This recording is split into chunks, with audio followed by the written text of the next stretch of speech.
A Rádio Rio de Janeiro leva até você Mediunidade e Obsessão. Um programa que se propõe tirar suas dúvidas sobre esses dois temas com base na doutrina espírita. Apresentação: Moisés Santos.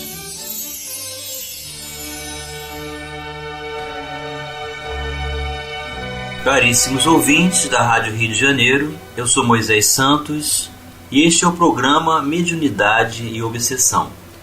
Estamos estudando a obra Diálogo com as Sombras, do autor Hermínio Corrêa de Miranda, da editora da Federação Espírita Brasileira.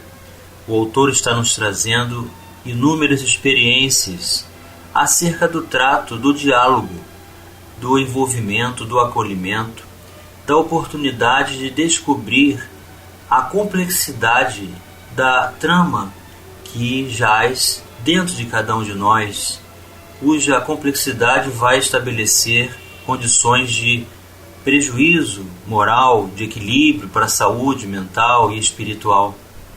E assim permanecemos com a proposta de sermos úteis de alguma forma à espiritualidade superior, nessa proposta de amor no trabalho com Jesus, nas reuniões mediúnicas de desobsessão.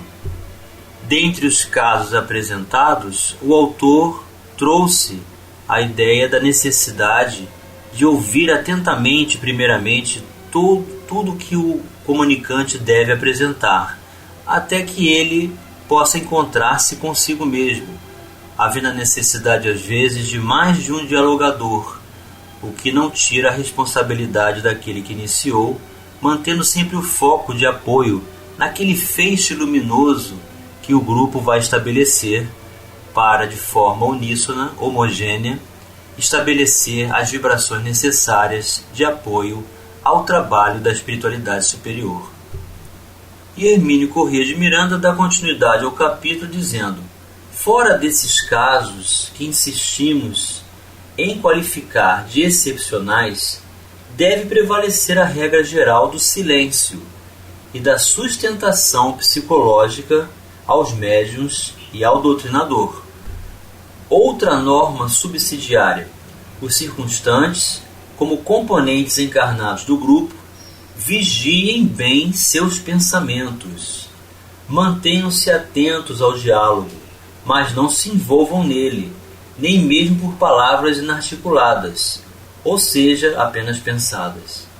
Enquanto isso se passa, a conversa prossegue. Ainda não dispõe o doutrinador de elementos suficientes para formular um juízo acerca do caso que tem diante de si. Talvez já saiba, por exemplo, a que veio o espírito, ou seja, descobriu a razão pela qual foi atraído ao grupo. Estamos tentando, digamos, subtrair de sua influência obsessiva alguém que nos pediu ajuda, mas é preciso saber por que ele ou ela persegue o companheiro encarnado. Qual a sua ligação com o obsidiado? De onde vem, no tempo e no espaço, o choque que se criou entre eles? Em suma, quais são as fixações do espírito?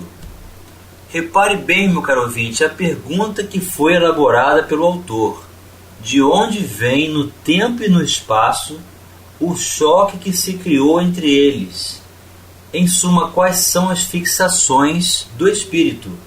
Vamos esclarecer este conceito. Esclarecendo conceitos. Pelas palavras do próprio Mestre em seu Evangelho, Mateus capítulo 6, versículo 21, Jesus nos ensina: pois onde estiver o seu tesouro, aí também estará o seu coração.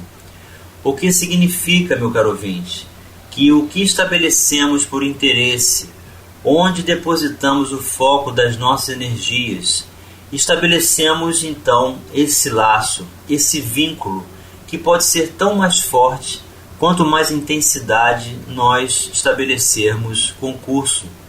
E assim, se for no caminho do ódio, a ligação é doentia e rompe a ideia de espaço e tempo. Passam-se anos, passam-se séculos, e o espírito estará fixado ao seu suposto inimigo, dentro da proposta talvez de vingança, estabelecendo então todo esse concurso. É quando nós temos que aguardar para que ele faça a catarse, que coloque para fora, que deixe subir à tona a sua condição dramática, e então termos oportunidade do diálogo e do auxílio. E Hermínio de Miranda continua: todo processo obsessivo tem o seu núcleo: traição, vingança, expoliação, desamor. É quase sempre um caso pessoal, de conotações essencialmente humanas, com problemas suscitados no relacionamento. Dificilmente um espírito obsidia outro apenas porque discorda dele em questões filosóficas ou religiosas, embora isso também seja possível em casos extremos de fanatismo apaixonado. É o caso das falanges que se estabelecem contrárias, às vezes, às grandes filosofias espiritualistas de vanguarda, como é a doutrina espírita, que incomoda muitos grupos. Deixemo-lo falar, mas não tudo quanto queira, senão ficará andando em círculo, à volta de sua ideia central. O dialogador tem que estar atento a esse momento. Deixar o espírito falar, mas de forma que ele, ao apresentar a mesma conjectura, o mesmo problema, o mesmo assunto, sendo repetido, quando reiniciar essa repetição, é a hora da intervenção e solicitar então que ele aguarde e agora ouça. Neste caso, continuará a repetir incessantemente a mesma cantinela trágica. A vingança, o ódio, a impossibilidade do perdão, o desejo de fazer a vítima arrastar-se no chão, como um louco varrido e coisas semelhantes. O doutrinador precisa ter bastante habilidade para mudar o rumo de seu pensamento. Terá que fazê-lo, não obstante, com muita sutileza, arriscando aqui e ali uma pergunta mais pessoal, falando-lhe de uma passagem evangélica que se aplique particularmente ao seu caso, e sempre haverá uma ou mais que se adaptam perfeitamente às circunstâncias. Então veja como é importante o conhecimento das palavras de Jesus, que sempre tem uma conotação favorável de consolo e de reflexão para auxiliar a todos nós. Deixe-o falar, porém, se grita e esbraveja, procure apaziguá-lo. Não se esquecer de que, por mais errado que esteja, no seu ódio irracional, ele está convencido dos seus direitos e até mesmo da cobertura divina.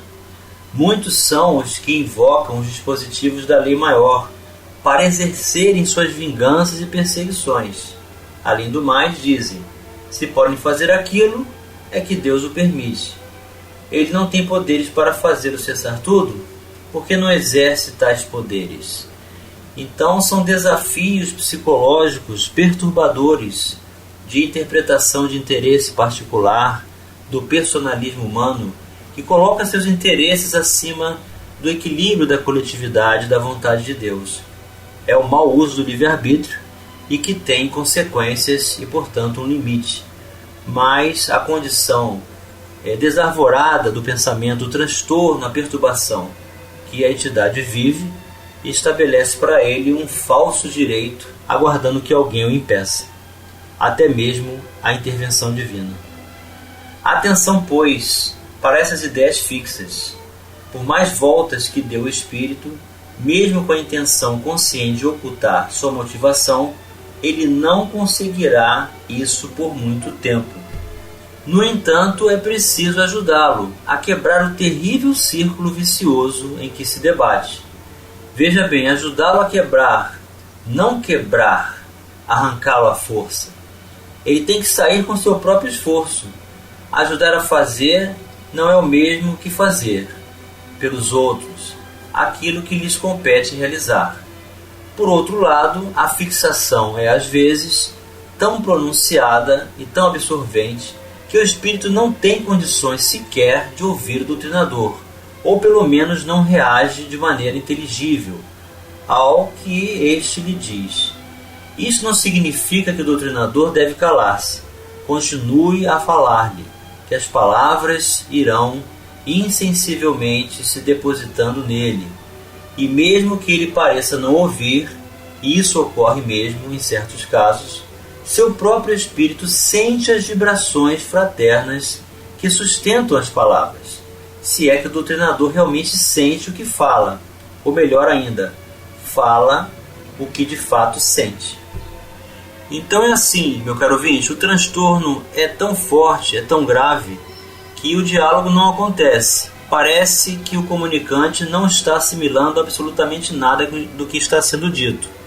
Mas ao sentir amor pelas palavras que nós pronunciamos, depositando toda a vontade de ser útil, auxiliar e acolher, nós emitiremos, dialogadores, vibrações favoráveis para pouco a pouco tornar receptiva as vibrações de amor até alcançar o seu espírito. Aguarde-se, pois, o momento de ajudá-lo a sair um pouco de si mesmo. Tem que haver na sua memória outras lembranças, outros sentimentos e até mesmo outras angústias, além daquela que constitui o núcleo da sua problemática. Coloque de vez em quando uma pergunta diferente, procurando atraí-lo para outras áreas de sua memória, como por exemplo, teve filhos? Que fazia para viver? Crê em Deus?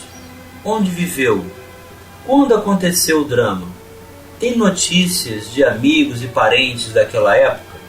Então são perguntas carinhosas, são perguntas direcionadas a outros campos da memória, da experiência do comunicante, que vai ajudá-lo a ele a deslocar-se daquela fixação, pois é nessa ideia, na monoideia de estabelecer um concurso vingativo que ele julga ter o direito de executar, até mesmo pela permissão divina, equivocadamente, é que ele se mantém por tanto tempo e já perdeu a noção de si mesmo, da higiene, do prazer de viver, do sentido para viver. Então o dialogador vai fazer perguntas para que ele possa despertar recursos de memória em outros campos de suas experiências, para ajudá-lo a sair da fixação. Vamos continuar conversando sobre o desenvolvimento do diálogo já no próximo bloco. A Rádio Rio de Janeiro está apresentando Mediunidade e Obsessão. Participe do programa Mediunidade e Obsessão enviando sua sugestão ou pergunta para o e-mail meo@radioriodejaneiro.am.br ou pelo WhatsApp 984867633 aos cuidados de Moisés Santos. A Rádio Rio de Janeiro está apresentando Mediunidade e Obsessão. Apresentação: Moisés Santos. Caríssimos ouvintes da Rádio Rio de Janeiro, voltamos agora para o segundo bloco do nosso programa de hoje.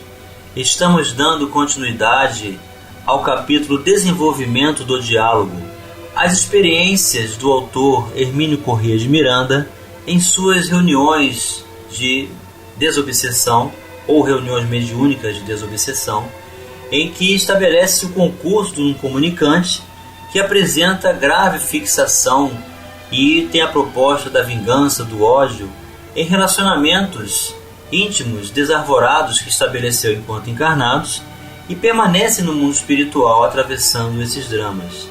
As reuniões seguem em favor do despertamento, da oportunidade de consciência, ajudando o comunicante a sair desse processo de fixação, que é o que o embota, que o faz com que desarvoradamente estabeleça um concurso equivocado das suas ações, permanecendo gravemente enfermo no mundo espiritual. Então o autor estava nos ensinando a fazer perguntas para ajudar o comunicante a sair do processo de fixação. E ele continua: é claro, porém, que essas perguntas não devem ser desfechadas numa espécie de bombardeio ou de interrogatório. Não devemos fazer essas perguntas uma após a outra. Devemos fazer com cautela, uma após outra, se necessário. Ninguém gosta de submeter-se a devassas íntimas. Com frequência, os manifestantes reagem, perguntando se estão sendo forçados a processos inquisitoriais ou simplesmente se recusam a responder, ou dão respostas evasivas. Respondem. E às vezes até, meu caro ouvinte, eles perguntam se eles estão dentro de um tribunal, se nós somos juízes. Então é preciso colocar muito sentimento, muita cautela na forma de perguntar, para que essa conotação não chegue à sua ideia.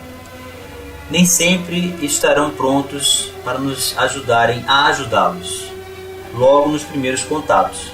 O processo pode alongar-se por muito tempo, até que adquiram confiança em nós e nas nossas intenções. Então isso é muito importante, não temos que ter nenhuma pretensão de mudar ninguém, nem de libertar quem quer que seja, ou provocar um despertamento de consciência instantâneo. Às vezes são necessárias muitas comunicações, e isso não significa que não está sendo eficiente o trabalho. O objetivo das perguntas não é, obviamente, o de satisfazer a uma curiosidade malsã, e por isso devem limitar-se a conduzir a conversação, fornecendo-lhe pontos de apoio, sobre os quais ela possa expandir-se, a fim de afastar o pensamento do comunicante, ainda que temporariamente do núcleo central que o bloqueia e o impede até mesmo de buscar a saída daquele círculo de fogo e lágrimas em que se encerrou inadvertidamente. Não nos esqueçamos, porém, de que espontaneamente ele não sairá, não porque não queira, mas porque não sabe. Sua vingança é a própria razão de ser de sua vida. Como vai entregá-la a alguém? A um desconhecido bisbilhoteiro como doutrinador? A troco de uma realidade penosa, que é aquele momento patético em que ele descobre que a causa da sua dor está em si mesmo, e não na pessoa que ele persegue e odeia. Então coloquemos no lugar do comunicante. Ele estabeleceu um sentido para viver equivocado, mas é o sentido de vida dele, é a razão dele.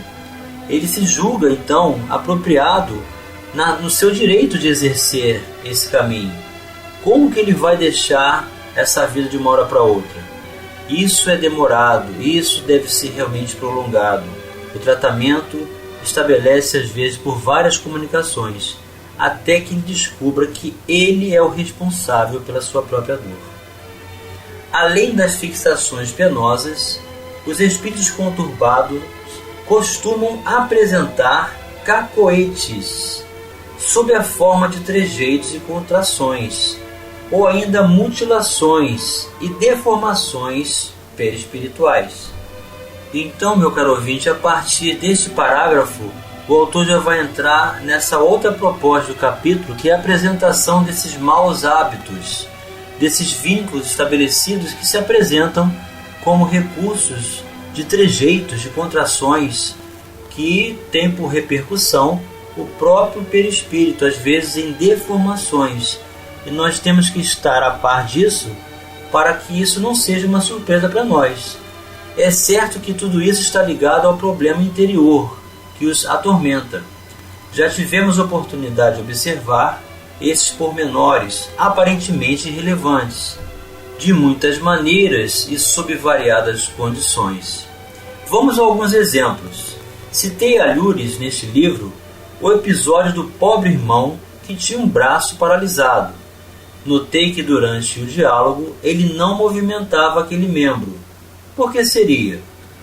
O momento que me pareceu oportuno, sem precipitação, perguntei-lhe o que havia com seu braço. Ele não quis dizer, ou provavelmente nem saberia conscientemente a razão, porque costuma funcionar nesses casos um mecanismo de defesa que parece construir uma barricada às nossas costas, para levar-nos a um conveniente esquecimento do passado. simplesmente esquecemos das causas que nos levaram àquela situação, para poder fixar-nos no objeto do ódio, da vingança. Não sei ao certo se ele sabia a razão da paralisia de seu braço. Se sabia, tentava ignorá-la. Então, essa fixação realmente nos tira completamente da realidade, até mesmo daquilo que estamos sofrendo gravemente. Quando me propus a curá-lo por meio de passes, ele recusou, sem muita convicção, dizendo que se ficasse curado seria apenas para ter mais um braço para empunhar o chicote.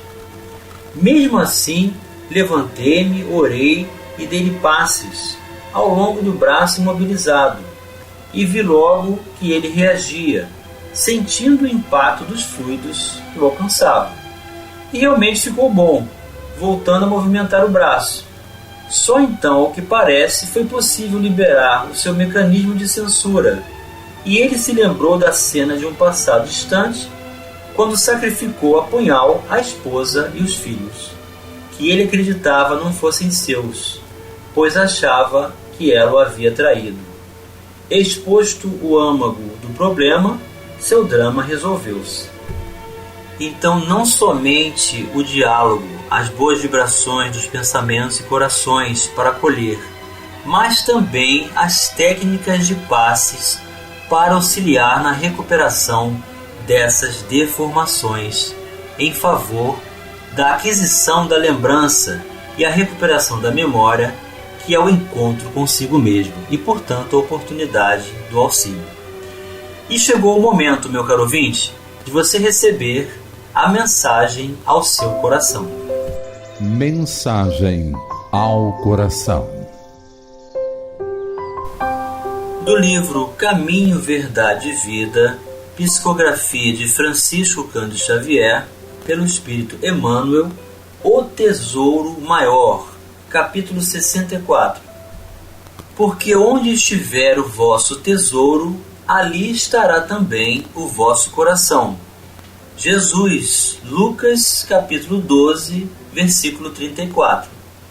No mundo, os templos da fé religiosa, desde que consagrados à divindade do Pai, são departamentos da casa infinita de Deus, onde Jesus ministra os seus bens aos corações da terra, independentemente da escola de crença a que se filiam.